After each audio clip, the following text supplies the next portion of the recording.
fact, guys. Selena Gomez's mom is being put on blast by former employees, and the claims are honestly wild. And that's not all. Sydney Sweeney might be lining up one of the biggest career comebacks we've ever seen. Glenn Powell and Olivia Jade? Yeah, rumors are flying that something could be happening there. Plus, Tati Westbrook is stepping into a whole new rebrand, and there's even buzz about a Mormon wife possibly becoming the next Bachelorette. We've got a lot to unpack. This week's Hollywood headlines were packed, starting with Ariana Grande's Ticketmaster chaos. And let me tell you, it was giving full-on Eras Tour madness. Pre-sales opened earlier this week, and demand was absolutely insane. Reportedly, over 6 million people across North America trying to score tickets. Fans were trapped in endless queues, many never even getting to checkout. And those who did? Constant glitches, constant Ticketmaster errors. Deja vu, right? I had my own ticket war during the Eras Tour, so trust me, I feel this pain. I've seen Ariana before, for my 18th birthday and again at Coachella, and honestly, I wasn't ready to battle Ticketmaster again. If I get to the concert, great. If not, I'm not fighting this war. But wow, this week was brutal. Shows sold out almost instantly, which led fans to believe only a fraction of tickets were ever actually released to the public. And, of course, resale prices skyrocketed within hours. The scalper and bot accusations against Ticketmaster are back in full swing. Nothing new, but definitely triggering tour PTSD for a lot of fans. There were 1 million people trying to get Ariana Grande tickets today. I'm not joking. Any over that much.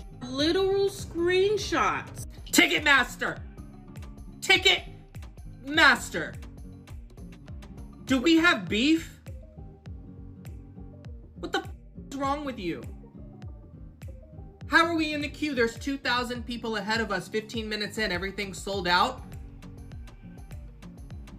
How many tickets did you sell yesterday?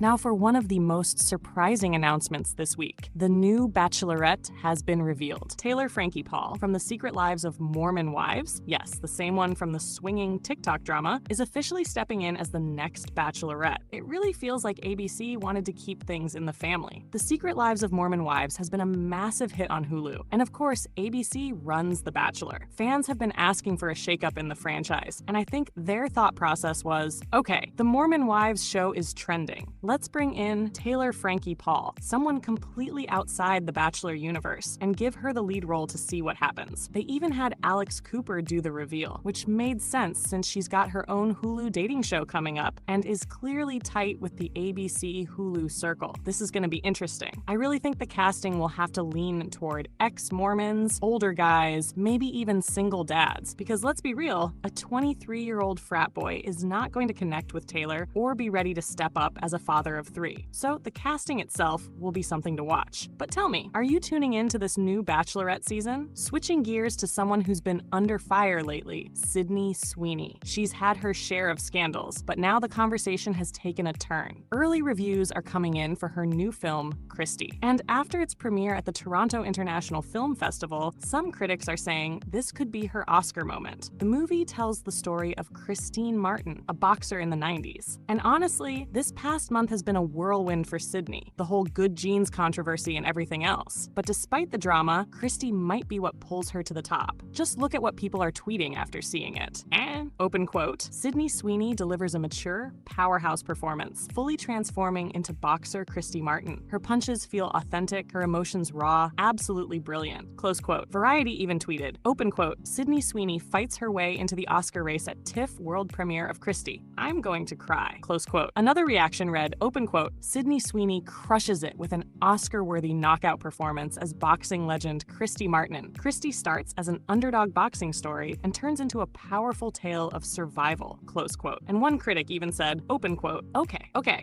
I get one over-the-top festival take. Ben Foster and Sydney Sweeney are both Oscar winners after today, close quote. If these reviews hold true, this could be one of the wildest career turnarounds we've seen. And if the tweets weren't enough, check these headlines. With Christy, can Sydney Sweeney rebrand as a serious actress? TIFF. Top 5 takeaways. Sydney Sweeney enters the Oscar race. So after all the genes, the soap, and the chaos, what do you think? Can she pull off a rebrand as a serious actress and bounce back from that PR nightmare? We'll just have to wait and see. But while we're here, her Anyone But You co-star Glenn Powell has been making headlines of his own. Olivia Jade and Glenn Powell, yep, dating rumors are flying. But then Olivia shows up at the Frankenstein premiere supporting her ex Jacob Elordi just a month after their breakup. So now everyone's confused. Are she and Glenn a thing? Is she back with Jacob? What's happening? At the start of the week, Olivia and Glenn were spotted having dinner in New York, reportedly with both their parents. Deux Moi posted that it seemed like the families were meeting for the first time, like things were getting serious. And afterward, the group hit the town together. Naturally, people were like, okay, odd couple, but if the parents are meeting, maybe it's real. But then she pops up at Jacob's premiere, which definitely doesn't scream serious with Glenn to me. So what's the truth? PR stunt, business connection, or something else entirely? Nobody really knows right now. Maybe she's back with Jacob, maybe not. Time will tell. Now let's move to beauty news, because she's back. Tati Westbrook just launched a new line, Details by Tati, and this time it's luxury makeup brushes. When I say luxury, I mean luxury. 7 brushes for $133, or $19 each. It's giving full high-end energy. In her announcement video, Tati even called them the Rolls-Royce of brushes. And to be fair, they do look sleek. Plus, she made a point of saying they're eco-friendly, from the wood to the paint. But let's not forget, Tati's past ventures didn't exactly end smoothly. Tati Beauty and Halo Beauty collapsed into lawsuits with her former partner Clark Swanson, who accused her and her husband of fraud, negligence, and breach of fiduciary duty. The legal mess dragged on for years, but wrapped up last year. Tati has said she wanted to move forward solo this time. No partners, just her own investment, which explains why the initial product drop is smaller. It's wild to think about though. Back in the heyday of YouTube beauty, if Tati dropped a new product, it was instant headlines. When she launched Details, I barely saw coverage, just her own YouTube video. And I thought, wow, times have changed. The beauty world has shifted. TikTok creators, Instagram influencers, everyday people reviewing products. Gone are the days of 40-minute guru reviews on YouTube. Even Jeffree Star is live on TikTok now instead of making long-form content. So the landscape is different. But what do you think? Will Details succeed for Tati? Because honestly, no one even brings her up anymore, unless it's quoting Bye Sister, which is sad because her old palette was genuinely amazing. I still have mine, and I shouldn't still be using it, but the shades are intact, and I love them. I'd love to see her make another palette. And now, let's dive into what might be the wildest story of the week. This one involves Selena Gomez's mom. You probably remember the drama earlier this year. It came out that the mental health startup Wondermind, founded by Selena, her mom Mandy, and entrepreneur Daniela Pearson, was struggling financially. Employees loosely placed the blame on Mandy, who's currently serving as CEO. So here's the deal. Mandy officially became the sole CEO of Wondermind back in January 2023. Danny, who had been co-CEO with her, stepped away. And that's when things apparently started to spiral. According to a couple of employees, Mandy didn't have the know-how to run the brand successfully. They claimed she turned down major brand deals if they required her daughter Selena to be involved, including multi-million-dollar partnerships with companies like Airbnb. These employees say moves like that contributed to Wondermind's financial struggles.